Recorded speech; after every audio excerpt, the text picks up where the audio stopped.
And my experience over the decades, really, of being involved in different groups and looking for communal living situations and work situations is that it always seemed to me that the idea would be a kind of group of people that was trying to do both at the same time. We're trying to change the world and we're trying to change ourselves at the same time. And sort of doing both internal, external, personal, political. I never really found that, certainly when I was younger, and mostly focusing on political groups. The rest was shunted aside for the reasons I talked about.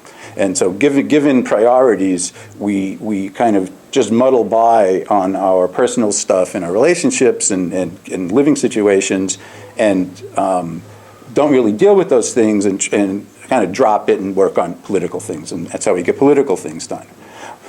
More recently, I've been looking at people who've made the other choice, people who also want to change the world, create a new society or a new culture, but also want to change themselves. And given the difficulty of doing both at the same time, they focus on themselves and their relationships, and try to create settings where people can learn skills on communication, on looking at their own needs, looking at how to create settings that are comfortable for people to actually interact with each other in more effective ways, and learn skills that they say helps them work out in the world also. And I'm still exploring this. I'm not really sure. Psychologists might call this participant observation. I'm sort of involved in this personally and getting a lot out of it and learning on a personal level things about myself that that I hadn't really dealt with for several decades. And in terms of interacting with people and learning how to communicate about things that are difficult to talk about, that I'm learning how to do and it's difficult. I'm not quite sure yet how this ties into creating community, although some groups that I'm discovering are creating community. Some people live in intentional communities.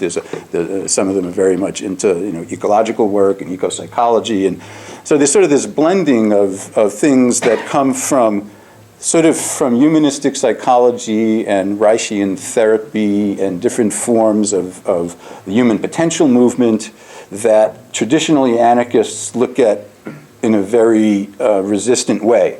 These are the things that focus us on just working on ourselves, looking for, you go through the Maslow's needs hierarchy, and you get to be self-actualized, and, well, I self-actualize myself, what does that do for anybody else?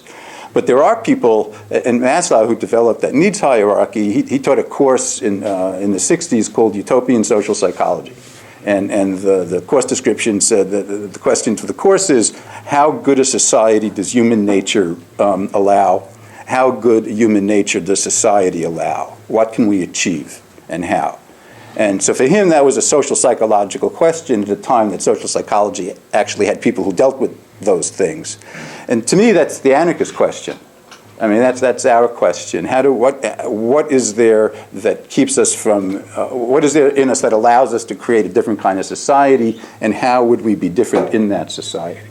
And so I guess my main point here as I end is that I think that although I'm skeptical myself about these things I'm exploring, I'm sort of curious about it and hoping that it turns out to be useful, and that the cynical anarchist side of me doesn't interfere too much with finding other people who are trying to bridge both of these worlds rather than doing just one or the other. And I'd be curious during the discussion to hear about your own experiences with the kinds of things I'm talking about, because